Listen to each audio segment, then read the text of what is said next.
Olá, seja muito bem-vindo ao nosso Negócios SA, nosso programa semanal de entrevistas aqui na BMC News, sempre entrevistando grandes empresários, trazendo muita novidade. Hoje a gente está aqui com o Vitor da Suno Asset, diretor de investimentos. Muito gentil, Vitor, pela presença. Muito obrigado pela participação. Obrigado pelo convite aqui. É um prazer estar falando contigo, com o seu público, dividindo um pouquinho do que a gente faz lá no dia a dia. Boa.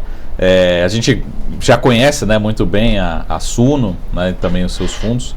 Mas eu queria trazer um pouco aqui, a gente sempre tenta trazer, mas a gente olha ali uma cota, sendo negociada em bolsa, mas quem está por trás tomando as decisões, mas principalmente acho que a gente vai falar muito aqui sobre os ativos, os ativos que pode ser uma grande oportunidade para você que está investindo, que está nos assistindo, que está investindo, tem também interesse de conhecer cada vez mais. Mas eu queria conhecer primeiro, a gente conhecer um pouco mais do Vitor, um pouco como que você chegou até aqui, até a gestão. Até a gente pergunta assim, mas precisa ser engenheiro, precisa ser economista, precisa ser administrador para trabalhar com gestão de ativos, que é um cargo assim muito disputado, com muita responsabilidade também. Mas como é que foi a sua carreira chegando, como é que você desenhou, por onde você passou antes até chegar como diretor de investimentos da Suno Asset? Legal, eu sou capixaba, sou do Espírito Santo, sou do norte do Espírito Santo, São Gabriel da Palha. Eu comecei minha carreira no Banco do Estado do Espírito Santo. Em 2004, eu entrei lá, já entrei direto na DTVM, que é a mesa de ações, na época era a mesa de ações. Tinha gestão de fundos, clube e também trading, Uma mesa, como uma corretora, por acaso era uma DTVM. Eu fiquei lá um tempo, depois eu saí, fui ser sócio de um agente autônomo, num escritório de assessoria, hoje muito popular. Isso que ano que era? Eu saí em 2010. Ah, tá. Já tinha passado a crise. Eu fiquei de 2004, na crise de 2008 eu estava no banco. De 2004 a 2010, então eu fiquei no Banestes.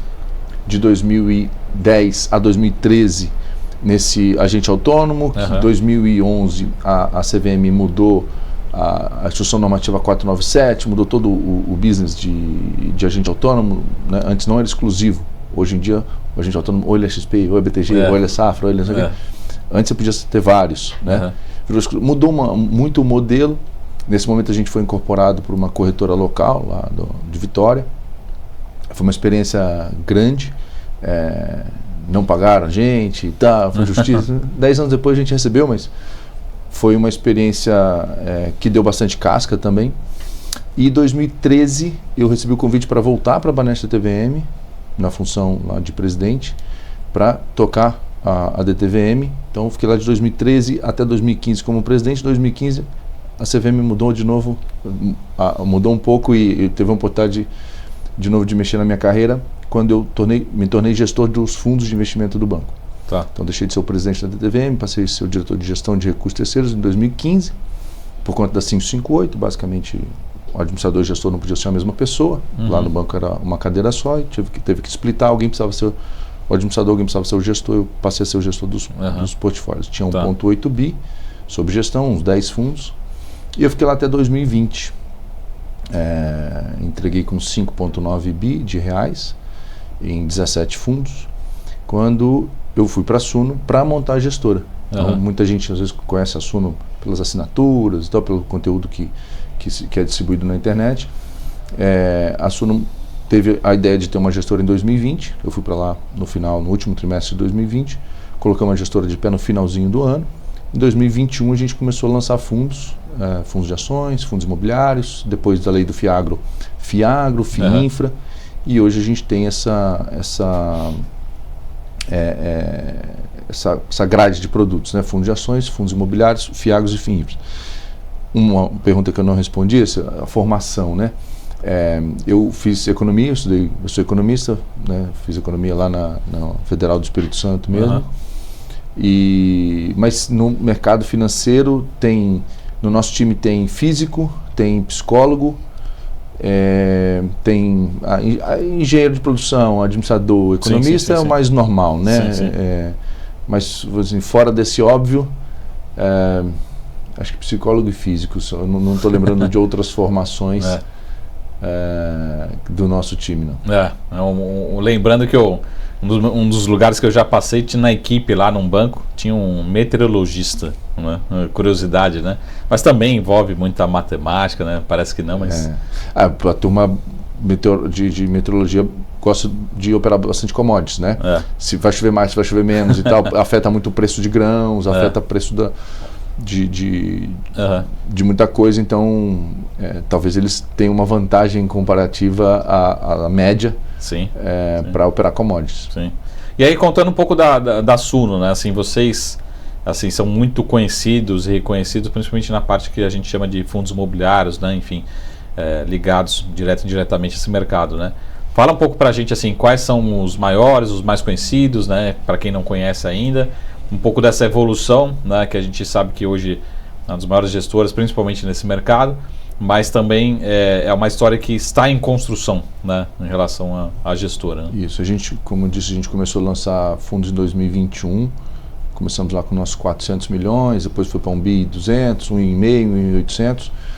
A gente encerrou o ano de 2025 com 3 bi 300, já estamos com 3 bilhões e 700 e a gente deve fechar o ano acima de 6 bi e meio, buscando 7 bi. Então é bem provável que a gente vá dobrar de tamanho esse ano de 2026, isso com projetos que estão já em estruturação, então perspectivas muito boas da gente entregar esse número. A gente tem, como eu disse lá no início, tem fundo de ações, então a pessoa quer investir em fundo de ações, no Brasil, no exterior, um fundo mais geral, um fundo de small caps, então tem essas opções em algumas das plataformas, mas somos realmente grandes nos fundos listados na Bolsa, seja Fiagro, seja fundo imobiliário ou seja FINFRA. Então a gente tem essas 3 opções, os nossos maiores fundos de cada um desses setores, desses segmentos, estão se aproximando de R$1 bilhão.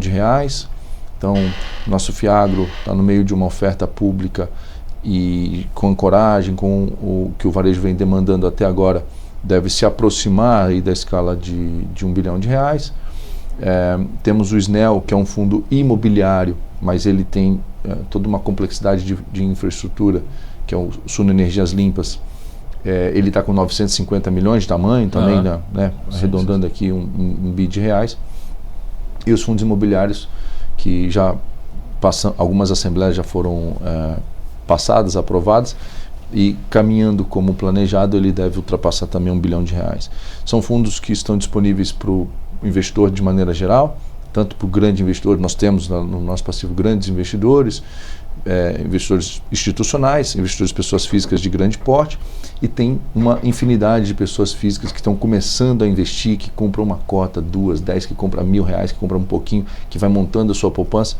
Isso de maneira, quando você soma todos os fundos, a Suno tem mais de 200 mil cotistas, e os nossos fundos mais populares, o SNAG tem mais de 120 mil, o SNEL acabou de bater 90 mil cotistas, que é o Suno Energias Limpas. Então, são fundos que têm uma característica de ter uma boa liquidez, comparando com outros fundos do mesmo tamanho. A liquidez costuma ser muito boa, como tem muita gente no book ali querendo comprar, querendo vender, normalmente a oscilação do preço é um pouco menor do que fundos que têm menos compradores, menos vendedores. Quando alguém quer comprar ou quando alguém quer vender, acaba fazendo o preço oscilar mais. Os nossos fundos tendem a oscilamentos, uma característica de fundos que têm de ativos, ações também são assim, as ações das empresas mais populares, elas oscilam menos do que as ações das small caps, menos populares. É normal isso, né? Então, essa característica também acaba sendo uma característica positiva para o investidor, que acaba percebendo uma volatilidade menor naquele ativo. A rentabilidade dentro da linha entrega, dentro da linha de cada segmento ali, costuma entregar bem. Então é uma boa combinação de risco e retorno em cada um dos segmentos. Boa. Uma curiosidade aqui que você não falou, mas você é também sócio lá da gestora ou não? Sim, a Suno é uma empresa que tem algumas unidades de negócio, né? Tem gestora, onde eu fico, tem a área de assinaturas, tem a área de consultoria. Consultoria tem a parte de wealth, que é consultoria discricionária, carteira administrada, e consultoria não discricionária, né? Consultoria CVM, que o consultor atende o cliente, entrega para ele a recomendação e o cliente vai executar sozinho, né? A carteira administrada é quando se conversa e a própria gestora executa a estratégia. E além de uma área de mídias, essa área de comunicação, ela serve a esses 3 negócios, mas ela também serve, você vai lá no site da Suno e tal, tem um banner de alguma propaganda de alguma coisa, né? Ela também serve a terceiros. Então temos essas 4 áreas e tem 300 pessoas aqui na Suno. É bastante gente. O Thiago Reis é o fundador da Suno, é a pessoa que mais detém ações, mas temos mais de 35 sócios. Então, das 300 pessoas, 35, acho que entre 30 e 40 fazem parte de uma partnership que junto com o Thiago controlam a empresa. Legal. E eu também faço parte dessa partnership. Naturalmente, a pessoa que está à frente ali de uma unidade importante com crescimento muito forte, que é a gestora, naturalmente tem participação para alinhamento de interesses, alinhamento de longo prazo e tudo mais. Boa. Até já deixando fazer antes de a gente entrar nos fundos, né, conhecer mais os fundos, principalmente os fundos listados ou conhecer os mais famosos, né? Mas assim, fazer uma provocação assim, o que é você representando a empresa, né? O que você acha que é o sonho grande, né? Principalmente na gestora, ser uma gestora top 3, estou chutando aqui os números assim, mas qual que é o seu sonho grande de ser uma gestora, objetivo, né? Por exemplo, esse número que você falou de 100 mil cotistas num determinado fundo, quando a gente foi almoçar alguns dias atrás era 87, né? Agora já está 90. A gente almoçou era 87, agora é 90. Já está 90. Então assim, qual que é o seu sonho grande, ou em termos de números, enfim, capilaridade, principalmente dentro da gestora? A gente tem que falar em números de hoje, né? Porque o mercado ele vai crescendo. Sim, então o sonho vai ficando velho, ele precisa ser sempre atualizado. Quando eu comecei a investir lá em 2000, quando eu comecei a trabalhar nesse negócio em 2004, eram 400 mil investidores em bolsa, né? Hoje são 5 milhões. Esse número 400 era uma banda de 400 e 600 mil investidores até 2016, ali mais ou menos. Sim. Depois do impeachment, começou a subir um pouco. Depois da eleição de 2018 subiu mais aceleradamente. E da pandemia também, que os juros foi para muito baixo, né? Selic foi para 2%. Então, acelerou um pouco mais. Chegou a 5 mil CPFs. O número de investidores em fundos imobiliários também foi crescendo. Há muito tempo atrás, assim, 50 mil investidores era o total, né? Isso foi crescendo, hoje são 3 milhões de investidores entre fundos imobiliários, FIAGROS e tudo mais. Então, o sonho grande é o sonho grande com a valor do presente, né? Na fotografia. Na fotografia. Assim, bastante no curto prazo a gente quer bater esses 7 milhões, que a gente está trabalhando para bater até 31 de dezembro, 6, 7. Acho que 10 milhões é uma marca importante, né? O primeiro bi, os primeiros 10, né? São milestones, ali são marcos importantes para o negócio. O Brasil tem 1.000 gestoras, 900 e tantas gestoras, não sei se as pessoas têm essa noção, né? Nós começamos lá em número 1.000, né? Quando tinha 0. E hoje a gente já está no top 200, então, se eu não me engano, não sei exatamente se a Ambima já divulgou esse mês, mas a gente estava na posição 181, ali, já entramos no top 200. Legal. As 200 maiores gestoras do Brasil, e eu estou contando todo mundo. Por exemplo, a BB-DTVM tem 1,5 trilhão, né? Aí tem o Itaú com 800 bilhões de reais. Você vê essas gestoras que elas têm fundos de renda fixa colossais, né? Fundos de previdência muito, muito grandes. Tudo. Então é uma indústria muito grande, é uma indústria que trabalha na escala dos trilhões. Então, top 3 eu acho que vai demorar um pouco. Banco do Brasil, Itaú e Suno, né? Tem que passar BTG, tem que passar XP, tem muito play, mas segmentado, vamos falar segmentado. Sim. No ramo de agro, dá para ser top 3. Porque a gente começou como os outros players. Né? No imobiliário, quando a gente começou, tinha muita gente grande já. Né? 2021 já era uma indústria que já tinha muita gente grande. Então, no imobiliário, a gente vai ter que querer buscar o top 15 e o top 10. Né? E infraestrutura é um nicho ainda muito pequenininho, não tem nem índice, não tem nada disso. Então, ali é difícil olhar a posição que você quer porque os dados ainda não são representativos. Mas em agro a gente quer buscar top 3, ser bastante relevante e imobiliário, como eu já disse ali, sei lá, top 15, top 10. Mas mais importante do que isso é importante ver, do ponto de vista de empresário, tem muito empresário que assiste aqui, né? Falando aqui nem como gestor, falando como cabeça de empresário, como empresa. Isso é muito importante, mas mais do que ser o top 3 ou top 10 ou top 20, a gente tem uma preocupação muito grande em crescer entregando qualidade. A qualidade é algo inegociável. Sim. Porque senão, sem a qualidade, você vai acelerar um pouquinho agora, mas isso vai te cobrar um preço, vai cobrar o preço da continuidade, vai cobrar o preço do crescimento no longo prazo. E a gente tem crescido, crescemos bem, inclusive, mas a gente tem crescido num ambiente de taxa de juros muito ruim, muito alta. Sim, né? sim. De 2021 para cá, a taxa nunca foi menor que 10%. A taxa era 12 alto, 13. Aí veio baixando para 11, de 11 escalou para 15. Agora que começou a baixar um pouquinho, e a guerra de repente atrapalha, vai fazer... Agora despencou para 14,75. Então assim, a gente nunca pegou Selic de 8, Selic de 6. A gente não sabe como é que seria nesse cenário, e a gente vem, o nosso CAGR, né, o crescimento de ano após ano de asset under management, que é recurso sob gestão, é na faixa de 70%. Né? Então, a média de 70% de crescimento. Sim. Num momento em que gestoras encolheram, foram vendidas, cindidas, incorporadas, desmontadas. Assim, é um mercado... Tanto é que a gente saiu do ranking 900 e pouco e estamos no ranking 180 e pouco. Né? Então a gente ganhou muito market share nesse período. E então, voltando ao centro, qual que é o sonho grande? O sonho grande é ser relevante, né, em cada um dos nossos segmentos, ter um produto de altíssima qualidade para que o investidor possa investir com tranquilidade. Não tem como ter um produto isento de riscos. Todo investimento tem risco, até LFT tem risco, caderneta de poupança tem risco, todo investimento tem risco.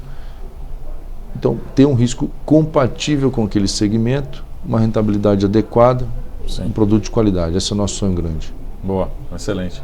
Até uma provocação que eu faço aqui, você falou de qualidade, né? Não precisamos citar nomes, até porque essa informação é bem fácil de entender, que eu estava vendo também alguns fundos, tal, daí tem uma dessas gestoras que você acabou de falar, mas não vou repetir o nome não. Mas ela tem um fundo lá de DI, de liquidez, né, D0 e tal, tem mais de 40 bilhões de reais que não rende o CDI, né, e são 40 bilhões de reais, então, assim, 40 bilhões de reais já é um número que poderia estar rendendo bem melhor, né, se tivesse para mim isso é serviço, né, não é nem retorno, é serviço que está sendo mal levado, né, mal prestado para o cotista, né, que o cotista, pelo nível de risco, ele teria que naturalmente, não estou falando de tomar mais, alocar. E os CDBs dos grandes bancos, hoje, eles pagam 100% de CDI, ou algo muito próximo de 100% de CDI, sem o risco de flutuação dos ativos que estão dentro dos fundos, né? Obviamente tem o risco do banco, né? Sim. Mas até 250 mil tem FGC, então, enfim, o investidor, ele precisa ficar atento. Às vezes ele tá, esse tipo de fundo que tem 40 bi e tem provavelmente uma taxa de administração muito alta, que faz com que a rentabilidade seja um bom pedaço inferior do CDI, é um fundo de comodidade. É o investidor que não está prestando atenção no que ele está fazendo, não tem que buscar, principalmente tem empresário assistindo aqui, tesouraria, dinheiro da tesouraria da empresa, então vamos aplicar, que você é o melhor... Não é para isso, não é para correr risco com dinheiro da tesouraria. Não, a pessoa física não tem que correr risco com a reserva de emergência, mas existem opções boas que rendem ali 98, 99, 100 do CDI, 101, 102 do CDI, para você colocar a tua reserva de emergência, o caixa da tua empresa, com risco um tanto baixo e controlado. E eu não estou fazendo propaganda dos meus... Não é para comprar fundo imobiliário com dinheiro de reserva, não é para comprar FIAGRO, nem FIINFRA com dinheiro de reserva de emergência e com tesouraria de empresa, com capital de giro de empresa. Não compro produto da Suno para isso. Não estou fazendo a propaganda aqui. Tem opções. A adequação do risco, do perfil de risco com o produto, que é uma coisa muito importante que deve ser feita no início. muita gente falha e depois ela acaba tendo uma experiência ruim, não porque o produto foi ruim, mas porque descasou com a necessidade dela, e aí a pessoa coloca a culpa onde não é exatamente o ponto. Então, sem querer fazer propaganda dos produtos da Suno, a indústria de fundos de investimento, de maneira geral, tem muitas ineficiências baseadas na inércia de muitos investidores, e que, se prestarem atenção, vão poder escolher produtos bem melhores. Sim. E uma provocação que eu vou deixar aqui nesse último momento desse primeiro bloco: como é que vocês vislumbram esse crescimento, né? Se ele vai ser único e exclusivamente, né, como você falou, assim, já tem algumas ofertas já programadas, vamos dizer assim, movimento primário, né, que a gente chama greenfield, enfim, ou passa também, né, como você falou, a gente vê também muito movimento de aquisições, né? E aí eu vou fazer uma terceira provocação linkada a essa segunda, né, de aquisições, porque aí eu tenho certeza que você vai me xingar agora, mas o objetivo do programa é assim: a gente perde a amizade aqui ao vivo, depois a gente recupera fora, né? Mas assim, no Brasil a gente tem muito fundo imobiliário, né? Às vezes, até comparado até outros países mais maduros. Então o investidor fala assim: pô, mas toda hora fundo novo, uma emissão nova, às vezes incorpora, muda de código e tal. E eu vejo um movimento necessário até para o investidor. Eu falo assim: pô, eu preciso focar aqui em 200 fundos, né? Que acaba sendo um pouco isso, mas então assim, a provocação, voltando para a gestora, assim, como é que você vê o crescimento? Se passa também como modelo de negócio por aquisição de fundos ou de outras casas, ou uma expertise que você não tem, enfim, como é que você vê isso? Ou o que está no pipe é o crescimento orgânico por enquanto? Eu vou ficar bravo não, vou te agradecer, porque você rolou uma bola muito redonda aqui. Como é que a gente veio crescendo até hoje? A gente fez poucos M&As, M&A de fundos, né? Mas já fizemos, e crescemos muito no primário, né? Emitindo cotas, que é a forma como os fundos fechados só crescem desse jeito, né? Quer dizer, a rentabilidade também cresce. Você compra um imóvel, o laudo vai mostrando que ele vale mais, o valor patrimonial dele pode subir, mas o crescimento significativo é quando você tem uma oferta pública, você disponibiliza a possibilidade dos investidores comprarem mais cotas, e aí você vai de fato crescendo. Foi assim que a gente cresceu até aqui, majoritariamente. Vamos dizer assim, no orgânico, na própria base, né? Fizemos M&As, mas não foram tão relevantes por enquanto. Nós temos uma indústria muito fragmentada no Brasil de fundos, que é uma indústria que tem vários fundos pequenos e líquidos, pouco diversificados. E muitos deles realmente não têm razão de existir, né? Foram fundos que começaram e tal, até aquela tese não funcionou, tudo bem, é assim, alguns funcionam, outros não, né? E provavelmente a melhor decisão para os cotistas é se juntar em outros, ir para portfólios maiores, mais líquidos, mais diversificados. E M&A, aquisição, é algo que está sempre no nosso radar. Talvez há 3 anos atrás a gente tivesse ali, inclusive, uma meta interna de consolidação. O mercado era outro, tinha outra maturidade. Eu acho que hoje o mercado está um pouco melhor preparado para isso.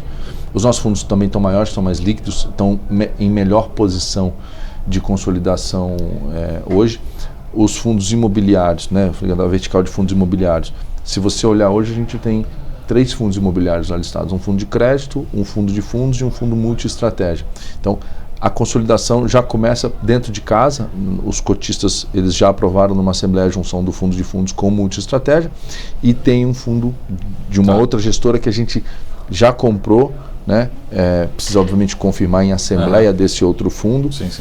Então, M&As, né, aquisições, estão em execução, em estruturação neste momento, e a nossa área imobiliária deve crescer significativamente esse ano 2026, baseado em consolidação, né? Trazer outros fundos, você traz os ativos, você traz os cotistas, deixa um fundo maior, mais líquido, mais diversificado. Você tem a capacidade, né? A taxa de gestão, a remuneração das gestoras, ela é um percentual do patrimônio líquido do fundo. Então você tem uma receita robusta, você tem condição de remunerar muito bem um time. Pensa em um time de futebol, né? Pensa em um time de futebol com uma receita ali de R$100 mil por mês. Como é que você vai manter o plantel, né? Você vai ter que pegar aquele cara mais esforçado ali, que não teve muitas outras oportunidades em outros lugares de jogar em times de primeira divisão e tal. Você vai trazer os caras, você vai montar um time, você não vai ter uma grande estrutura e você vai se virar. Agora, um time que tem uma receita, que você pode ter uma receita de 12 bilhões, de 1 bilhão por mês, em relação ao outro de 100 mil, talvez eu tenha dado uma boa exagerada, mas que time que você monta? Você traz o jogador que você quiser. Você traz jogador de qualquer lugar do planeta. Você começa... Então você, numa gestora que os fundos são maiores, você consegue remunerar melhor o time, você consegue atrair e reter melhores talentos, né? E isso é que gera valor ajustado ao risco também para os investidores, né? Porque se você tiver um monte de gestora pequena, cara, assim, todo mundo, quem tem espírito de empreendedor vai, não, legal, não tem problema eu ganhar pouco no primeiro, no segundo ano, a gente está aqui trabalhando, estamos construindo, sou sócio da empresa, estamos construindo o valor do equity. Só que, cara, se o crescimento não vem, a pessoa cansa, entendeu? Cara, vou trabalhar em algum lugar que eu consiga gerar um valor para mais gente, ser remunerado por isso. Então, a consolidação também é importante por esse caminho. Eu queria falar de um outro tipo de consolidação, mas talvez a gente pode deixar para o próximo bloco. Você já tá à vontade aqui, já estamos em casa. Vamos então segurar.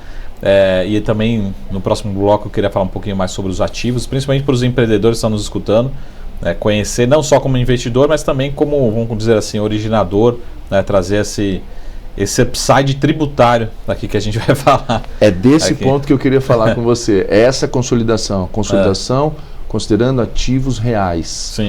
A indústria de fundos crescendo na interseção com ativos reais, com empresários, principalmente com esse cenário de reforma tributária e de incremento nos impostos que vem sendo vem inovando e vem crescendo a carga tributária para cima do empresário. É isso aí. Deixar o pessoal curioso aqui, né?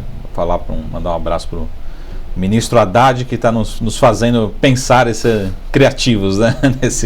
Nesse momento. Então, um rápido intervalo, a gente já volta aqui com o Vitor Duarte, que é sócio diretor de investimentos da Suno Asset. Um minutinho, a gente está de volta com o nosso Negócios SA. Até mais. Tchau.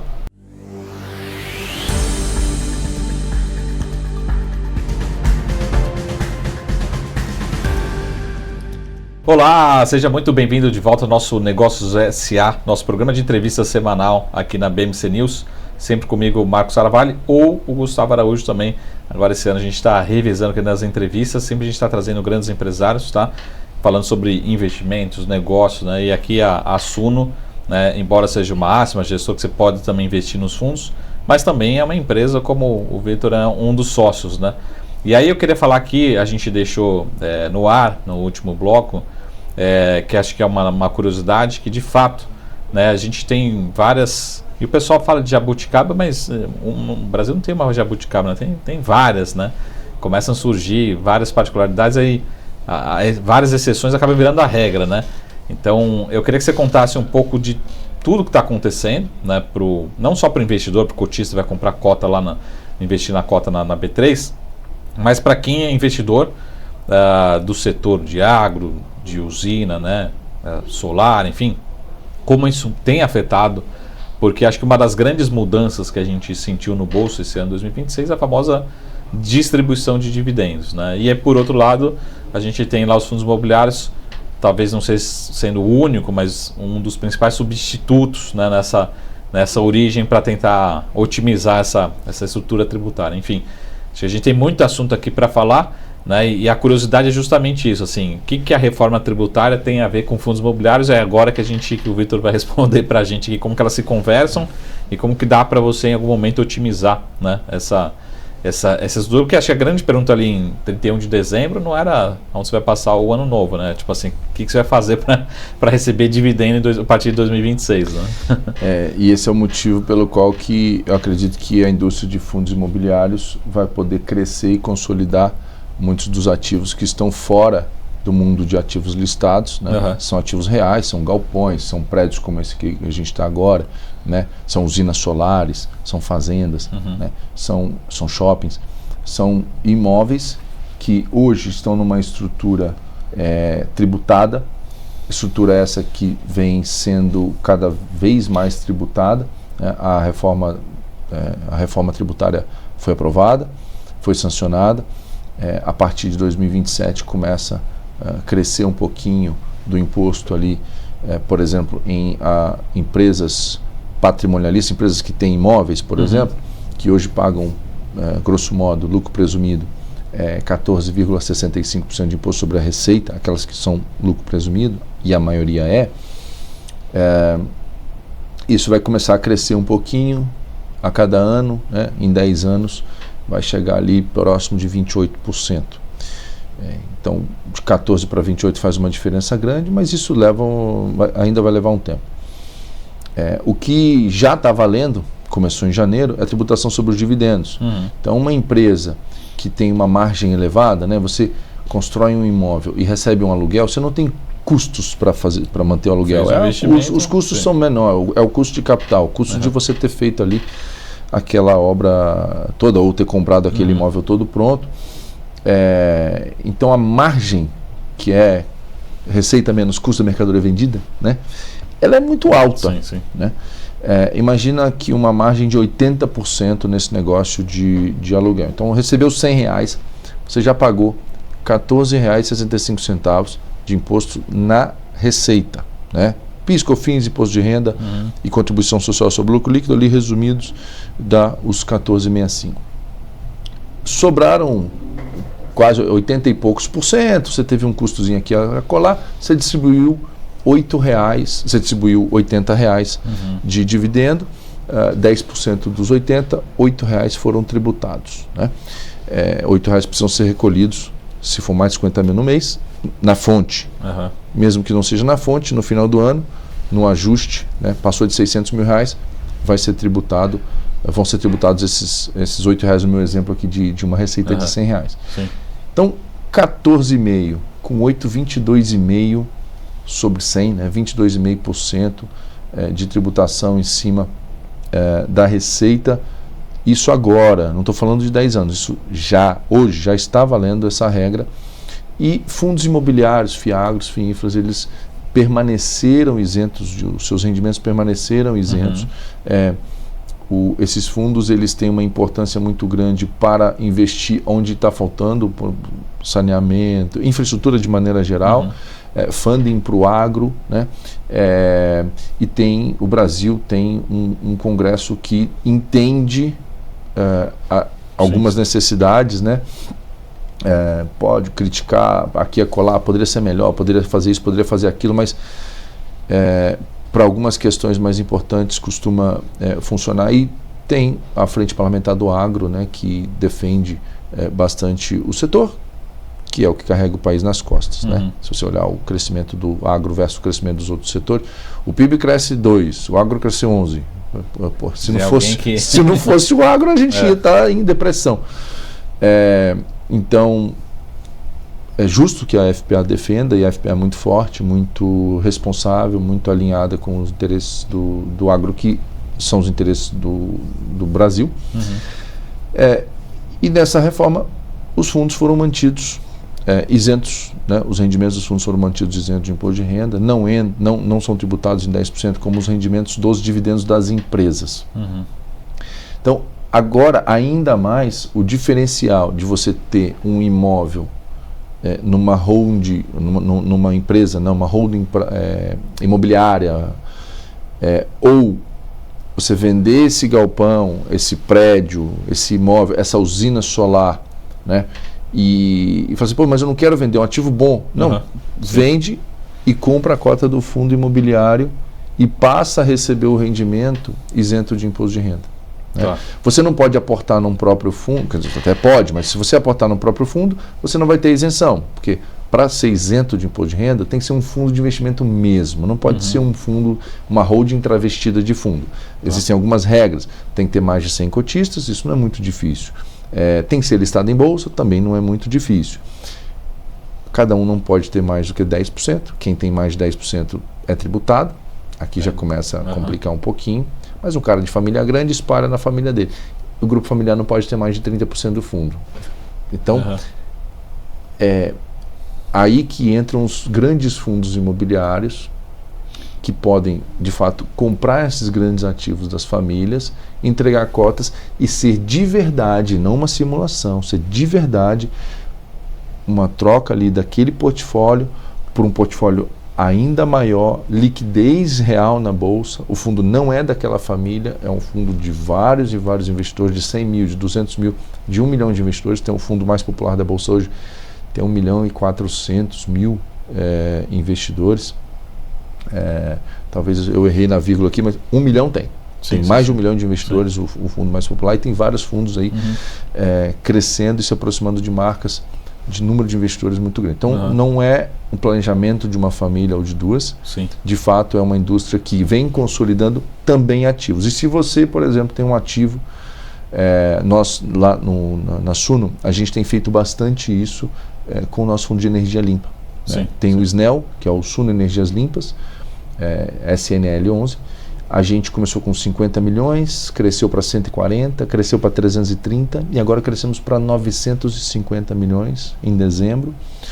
Foram 622 milhões captados no finalzinho do ano.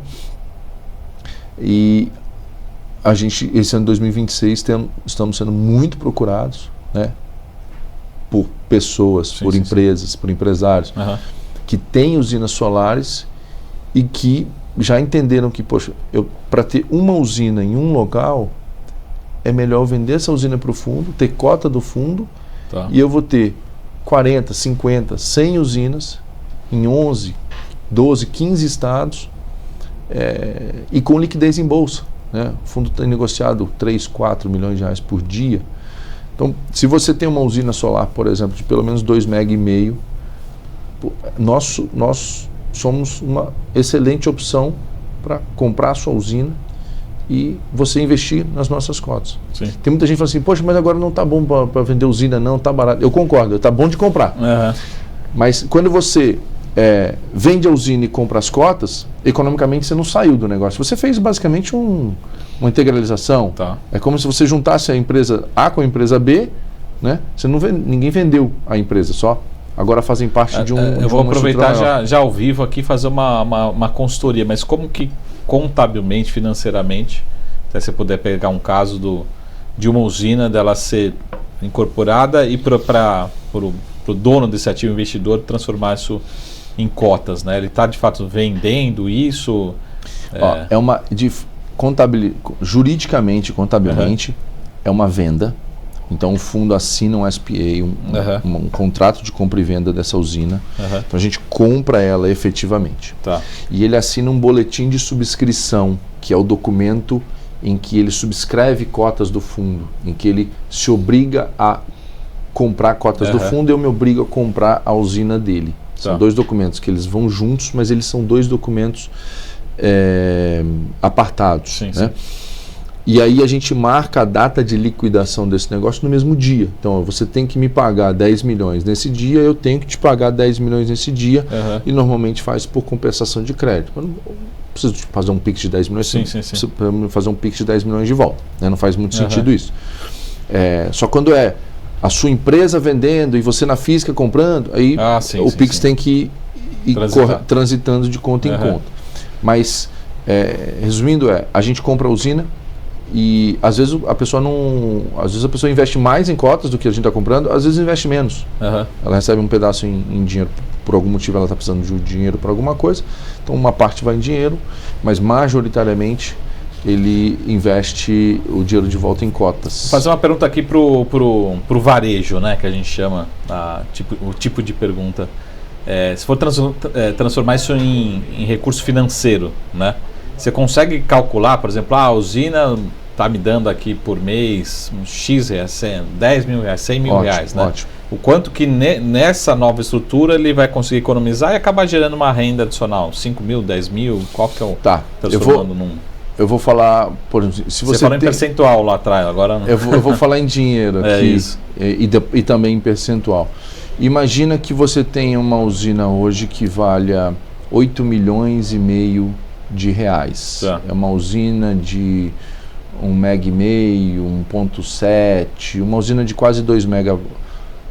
Tá. Dependendo da região do Brasil, onde tem mais sol e energia mais cara, uma usina de 1,5 mega já vale isso. Onde tem menos sol e a energia é menos cara, porque energia barata no Brasil não existe, aí você vai precisar de 2 mega para ter uma usina que vale 8 milhões e meio de reais. Vamos supor que a gente negociou, eu avaliei a sua usina e a gente chegou num acordo que vale 8 milhões e meio de reais a sua usina. Tá. A cota do SNEL, ele negocia mais ou menos a R$ 8,50, 8,60, 8,70, já bateu 10, 8,50. Então, eu vou comprar a sua usina e você vai comprar 1 milhão de cotas. Né? Sim. Hoje, essa usina, ela te paga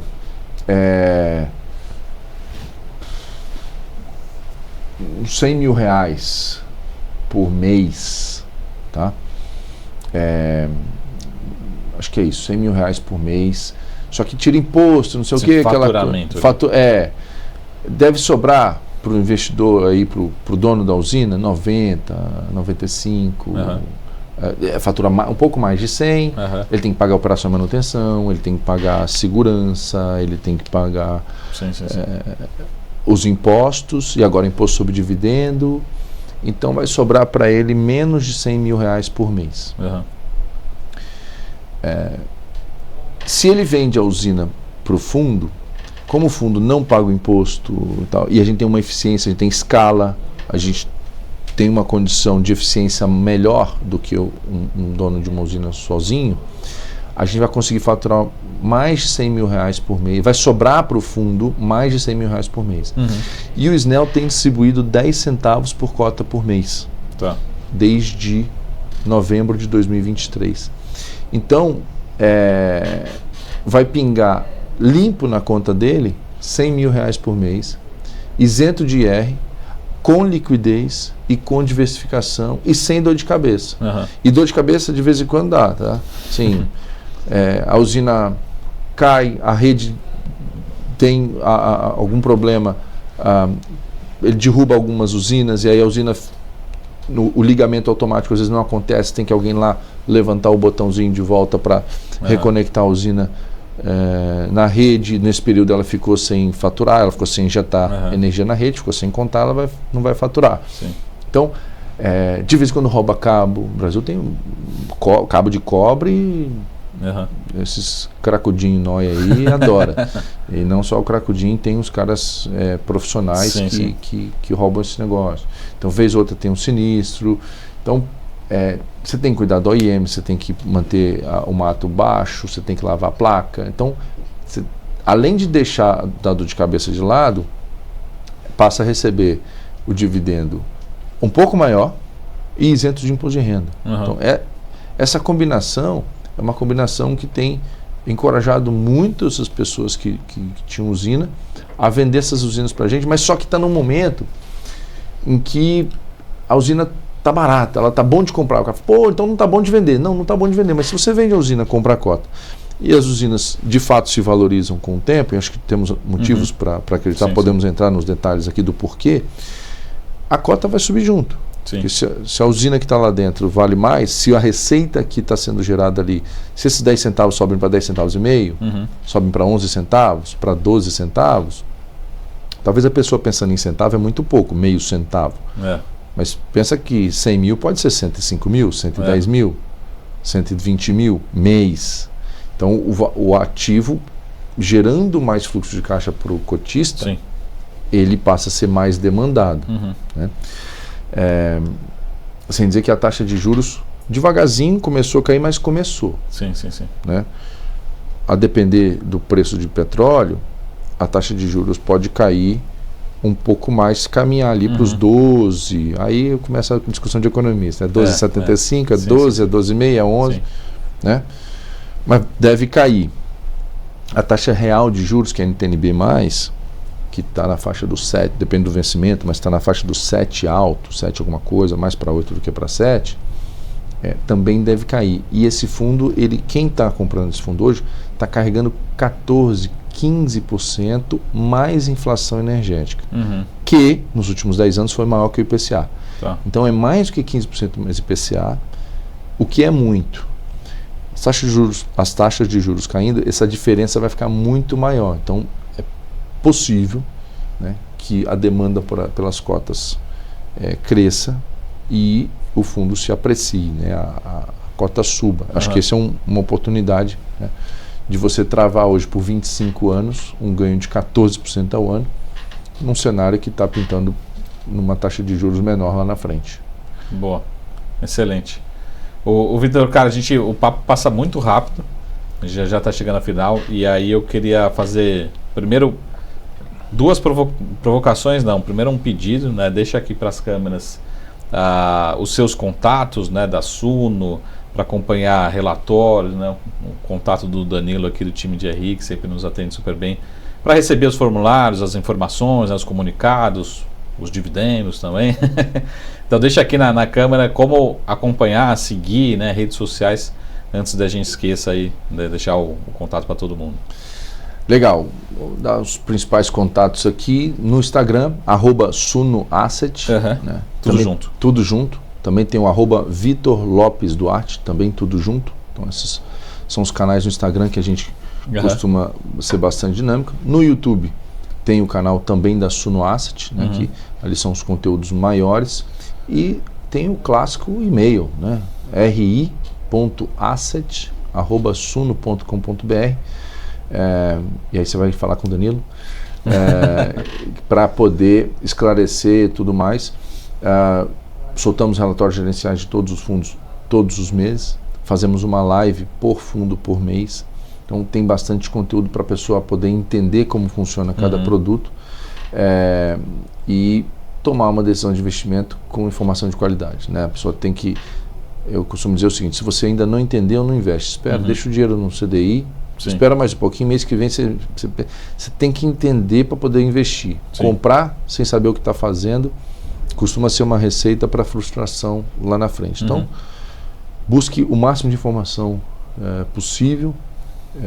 Estamos aqui para isso, né, abertos a responder, interagir, para tirar todas as dúvidas, para que o cliente monte a carteira com a maior clareza possível, encaixando nos objetivos dele. E reforçar, se você tem um galpão, um prédio, um shopping, avalie, né, vender para um fundo imobiliário, receber as cotas, né, e para isso também pode usar os nossos contatos. A gente tem avaliado isso em fundos imobiliários, no agro, estamos abertos aí a avaliar. O que a gente mais fez foi usina solar, né, que é o que apareceu mais, mas todos os ativos imobiliários de água são passíveis aí de avaliação e de um possível negócio. Todos os ativos reais, né? Ativos reais, ativos de verdade, né? Fazenda, imóvel urbano, né? Usina solar, que é rural, né? Basicamente, mas tem ali uma benfeitoria, né? Placa, inversor, tá ligado na rede. Então, ativos reais que são palpáveis, geradores de caixa, né, é algo que a gente olha, avalia e tem muito interesse. Boa. Essa pergunta deixa de surpresa, assim, mas eu tenho certeza que você está acostumado, né? Deixa também para o pessoal, quem nos acompanha, uma recomendação de leitura, né? Não necessariamente de fundo, né? Ninguém vai sair daqui também querendo ler a lei regulação dos fundos, né? Isso aí deixa para o Danilo ali, para o pessoal. Mas o que você recomenda como realmente no dia a dia da gestão ou enfim, algo que mudou a sua carreira ao longo desses anos? O que mudou a carreira é um pouco diferente do dia a dia da gestão. Eu acho que no atual momento... Nada muito técnico, né? Não, no atual momento, acho que vale para todos os setores, e é o que está chamando muito a nossa atenção nesse momento, a gente está bastante imerso nesse momento, é ver como que inteligência artificial pode ajudar os nossos negócios, né? Então, acho que ainda não tem um grande livro clássico de IA, né? Tá muito novo, né? Então eu diria para as pessoas buscarem materiais e buscar experimentar, usar. Lá na Suno a gente encoraja muito as pessoas a usar essas ferramentas, os agentes, colocar para otimizar as coisas, e isso a gente porque você consegue entregar melhores informações para os clientes, você consegue buscar melhores informações para tomar a melhor decisão no seu negócio. Então, vou fugir aqui do clássico aqui de um livro texto acadêmico e recomendar investir tempo testando essas ferramentas, encorajando o seu time, a fazer. Obviamente tem o cuidado de informações sensíveis da empresa não ser colocadas na ferramenta, porque depois você perde o controle daquilo, tentar anonimizar antes e tal. Então, inclusive para você tomar esse tipo de cuidado, acho que a minha recomendação de leitura e pesquisa hoje, que vai fazer a diferença em vários negócios de comunicação, de investimento, de maneira geral, mercado imobiliário acho que faz diferença, no agro faz diferença, se aprofundar um pouco mais de tudo isso que está acontecendo nesse mundo de IA, para que você não fique numa pegada de... Tem gente que botando IA para fazer algumas tarefas no computador e fica assistindo assim, que legal, não sei o que. Cara, isso aí é um videogame, assim, a pessoa está substituindo o videogame por olhar um agente de IA trabalhando ali. É IA para aumentar a produtividade, aumentar a receita, diminuir custo, aumentar resultado, aumentar faturamento, entregar mais, produzir mais, com a cabeça empresarial, com a cabeça não de se divertir, não de falar, que legal, ele já manda mensagem para fulano automático. Tá bom, você vendeu quanto a mais por causa disso? Né? Então, acho que se aprofundar nesse momento, pelo menos estou recomendando aquilo que eu estou tentando fazer, né? Estou receitando a mesma receita que eu estou usando, que é algo que a gente tem investido bastante tempo das nossas conversas nesse tema.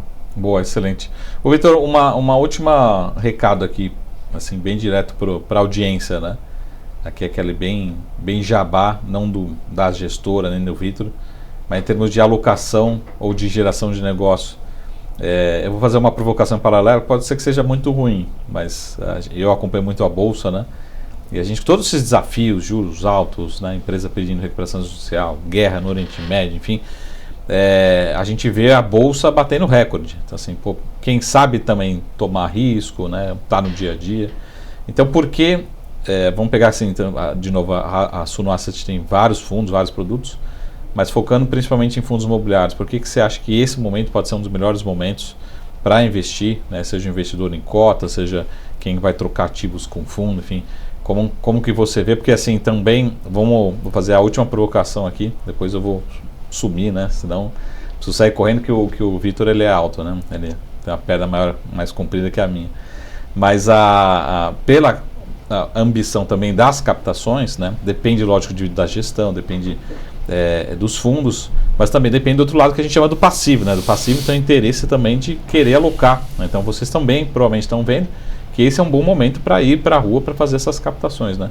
Porque esse pode ser um dos melhores momentos ou um bom momento para vocês e para o investidor ter esse ganho de capital, essa otimização, essa renda adicional, principalmente através de fundos aí, fundos listados.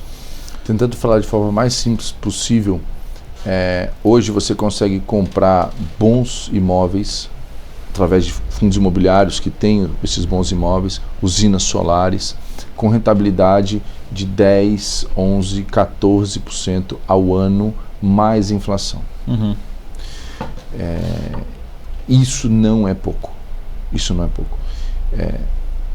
Você não adianta comparar com o Selic, porque esses ativos eles rendem isso mais a inflação. A Selic ela é nominal, né? Essa taxa que eu estou falando é real, a inflação mais, né? Sim. E isso você só consegue em momentos em que a taxa de juros foi para patamares muito elevados, permaneceu ali durante um tempo, né? E esse negócio volta. O retorno à média é algo que acontece no mercado de tempos em tempos. Sim. Então, por mais que a bolsa esteja batendo recorde, se você olhar, ela ainda está muito barata em termos de preço-lucro, né? Em termos de capacidade de geração de caixa das empresas vencedoras. As que morreram, as que pediram RJ, saíram da conta. Mas as vencedoras, elas têm um potencial ainda muito grande, estão muito baratas. Então, não é sempre na história, né, você vai pegando em décadas, que você consegue comprar uma cota de um fundo com Shopping Iguatemi, Cidade Jardim, ativo, cota de fundo imobiliário com laje no Pátio Malzone, que é onde tem o Google, o BTG e tal, ali no 3477 da Faria Lima, prédio icônico, com cap de 8, 9, né, cap rate, né, 8, 9% ao ano de renda real, resultado por inflação. Então, eu acho que se você não comprar fundos imobiliários agora e daqui a 2 anos, ou X tempo, não sei, olhar para trás e falar, cara, lá em 2026 a cota estava valendo X, olha agora, né? Olha agora. Imagina quando essa taxa de juros, eu não sou tão otimista, ir para 12, 11, 10. Não falo mudança estrutural, 8, 6, esquece isso, nem coloca isso na conta. Só dela vir para 12 ou 11, Selic, e a taxa real sair de quase 8 para 7, para 6, 5,5. 5,5. Você vai ter um ativo, um trophy asset, que a gente chama um ativo troféu, ativos icônicos, que você comprou a 9, que você comprou a 10. Isso fundos imobiliários. Sim. E o SNEL, Suno Energias Limpas, é 14, né? E as geradoras são tradeadas a 9, 10. Então esse gap, esse potencial fechamento de taxa significa um grande potencial de valorização desses ativos, e normalmente não depois fazem parte dos livros de história, né? Naquela época Vale. Sim. Né? Enfim, só uma história de um pai de um amigo meu. Em 97 ele trabalhava na Vale em Carajás. Aí ele vendeu uma Fiorino velha e comprou ações da Vale, que os funcionários podiam comprar a ação da Vale em 1997.